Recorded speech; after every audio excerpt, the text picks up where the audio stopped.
This is BBC News. I'm Lewis Vaughan-Jones. We are bringing you continuing coverage of the latest breaking news, the developments, the reports that Iran is striking a US-run military base in Qatar.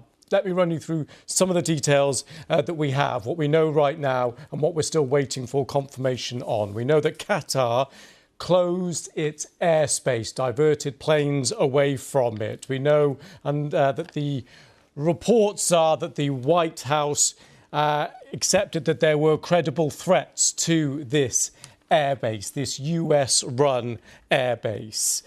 Then reports came through from AFP journalists initially of explosions over Doha. These are the live pictures over Doha, of course, the capital of Qatar. So just to remind you that this credible threat that was reported a short time ago is to the Al Udeid US-run airbase in Qatar. It's basically the biggest US-run airbase in the Middle East, in the region, and was seen as a likely, logical, potential target for Iran to retaliate against US forces after the US attack on its nuclear facilities over the weekend. So there had been receipts of a credible threat to this US airbase, and in the last few minutes, explosions heard over the capital, Doha.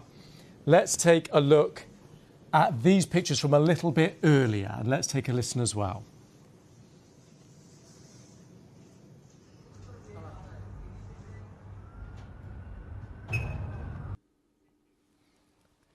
So those pictures were just from the last 20 minutes or so. We are back now to the live pictures just to explain the geography and the timing of all this. These are the live pictures of Doha, just gone 8 o'clock in the evening, as you can see there. And within the last 30 minutes, those pictures that we just ran showing those explosions being heard near Doha. Now, we understand that the credible threat was to the Al Udeid US-run airbase, not directly the civilian areas of Doha itself, but instead this US-run military airbase. Now, we understand precautionary effectively measures have been taken at this airbase. Planes potentially have flown out the way, and of course, defences at the ready. This comes after the shelter-in-place order for US citizens in Qatar a little earlier. And one new line to bring you just in the last couple of minutes, just since I've sat in the chair here and taken over from my colleague. Donald Trump, we understand from the Reuters news agency, citing CNBC, citing an admin official. Slightly convoluted there, but I just wanted to give you where we're getting this from. The line is this: Donald Trump is currently in the Situation Room with the Defense Secretary and the Joint Chiefs. So, Donald Trump currently in the Situation Room with the Defense Secretary and Joint Chiefs. That is from CNBC, American network, citing an official in the administration, getting to us here via the Reuters news agencies. Our team in the US will be following that up.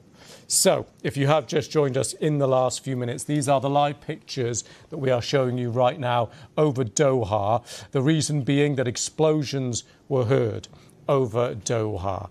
Potential credible threat was suspected at the Al Udeid US-run military base. It's the biggest US base in the Middle East, in the region, and was seen as a potential target for Iran to retaliate after those strikes when the US got involved over the weekend and, of course, hit those nuclear facilities. So all these developments reaching us in the last 20, 30 minutes or so. So let's just try and pause for breath for a moment now. We've established the live pictures and we've established those pictures of the explosion that we have.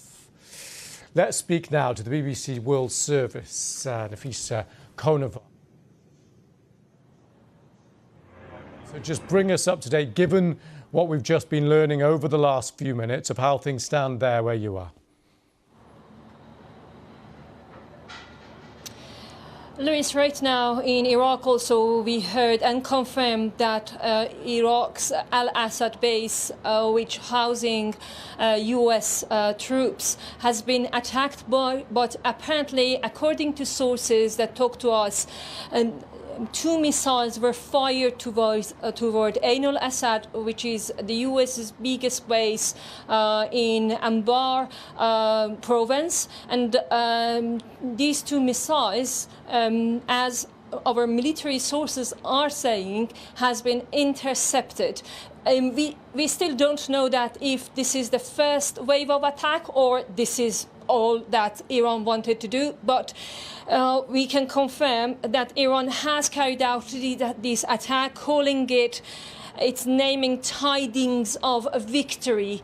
And it doesn't say more, Iran's news agencies, that what comes next, but they say that Iran simultaneously has attacked US bases in Qatar, Bahrain, Kuwait, and here in Iraq. It was expected. All these countries were in high alert, and this morning most American citizens in Qatar, they received first email from US embassy asking them to stay in sheltered area and not to come out until further notice. And then after that, a few hours after, officially the US embassy posted that warning on its X platform, and then that was followed by the UK warning to its British citizens in Qatar, asking the same precautionary step to take and stay in sheltered area. So step by step, hours by hours, we could feel in the region that is coming. But as I said, it is not clear that it is the whole thing that Iran wanted to do, or it is only the first wave. I remember in 2020 when the US killed Quds Forces commander, IRGC Quds Forces commander Qasem Soleimani here in Baghdad and assassinated him.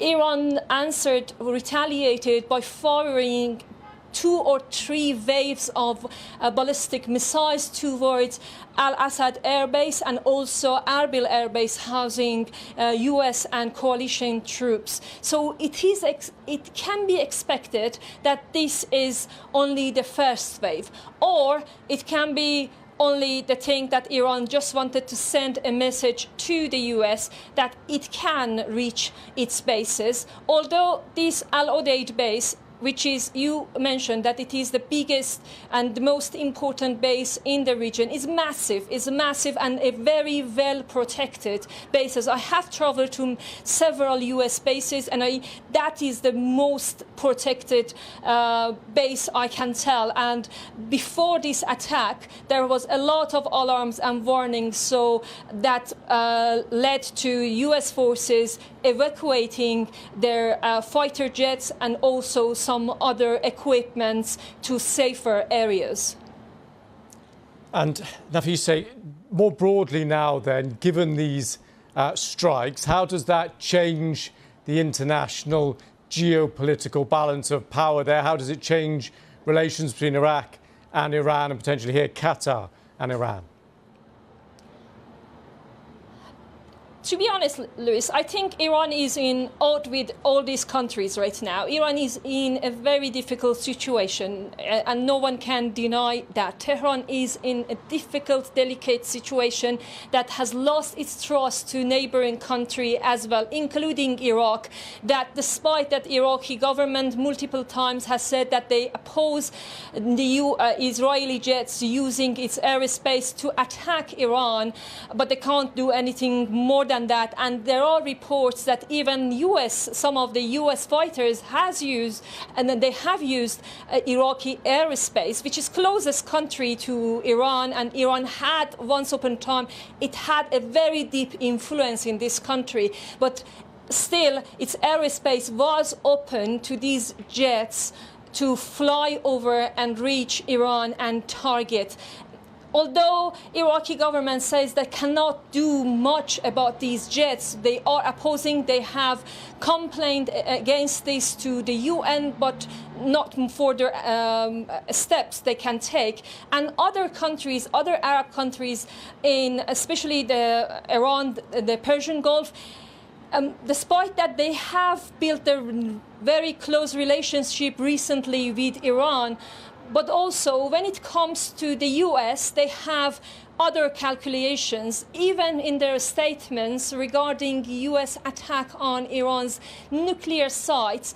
They were so cautious, they were so delicate in putting in words that they are condemning this attack. Their behavior was different of how they put statements out when Israel attacked Iran. So you can feel that how Tehran can feel regarding the situation, and I think Tehran is in the situation that it feels that there is no reason to step back and think about its neighboring countries and its relationship right now with Persian Gulf countries.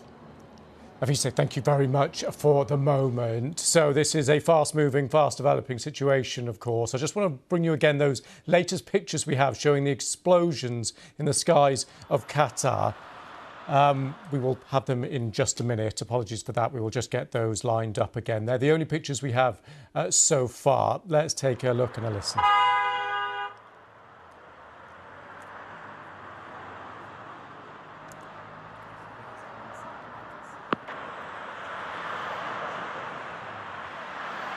So we're just going to play those through for you again because it's clearly quite tricky to see. Let's take a look.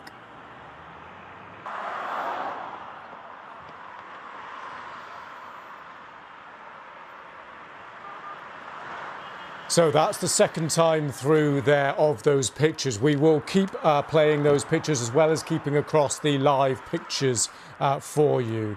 So this is a developing situation. My colleague Siavash Ardalan is with me here. Siavash, just talk us through the very latest, if you would. Well, I'm just going to give you the reactions coming out of Iran. A few minutes ago, Iranian state TV confirmed the attack as well. And then we had a statement coming out from the IRGC, which is Iran's Revolutionary Guards. They confirmed that they have carried out a missile attack against the U.S. bases in Qatar, but nothing about Iraq. There was some reports about attacks on U.S. bases in Iraq as well. They didn't mention Iraq. It was just about Qatar itself. Okay. They said that we have launched these missiles. They didn't speak of whether they had any reports of impacts or so on. They just described their attacks as very successful. And then you had another body in Iran, which is the High National Security Council. They also issued a communique, and they went into more details, saying that they fired 6 rockets. 6 is the same number of bombs that were used by the U.S. to attack the Fordo site. They specifically mentioned that, so I guess it was a symbolic gesture, firing exactly 6 missiles. And they also stressed that we tried to avoid any civilian casualties. Our target was specifically the U.S. base, and they also went at some length to say this has or should not have any impact on what they described as Iran's friendly and brotherly relations with our Qatari neighbors. So these 2 institutions have confirmed the attacks and the motives behind it. We haven't had any report yet of moments of impact, though some Iranian outlets are showing videos which we don't know, whether they haven't been verified yet, showing one impact from the missiles as well, but that's not confirmed. So that's as much as we can tell you so far. Interesting, really interesting. And just give us a sense of background, those sources and the media in Iran. Just talk us through how credible they are, how they operate, and what kind of freedom remind us of the situation in the country. Well, the state media is obviously completely under the control of the state, so we just look at that mainly for confirmation of what we already want to get official confirmation from. So that's state media as a criteria of confirmation of certain kinds of news. Otherwise, the Iranian authorities have instructed the press and other media outlets other than state-run TV to be very careful of what they report. Very much similar to what the IDF is also instructing the reporters inside Israel of, not to show places where they think, strategic targets might be placed and so on. Whereas in Iran, it's not adhered to as much.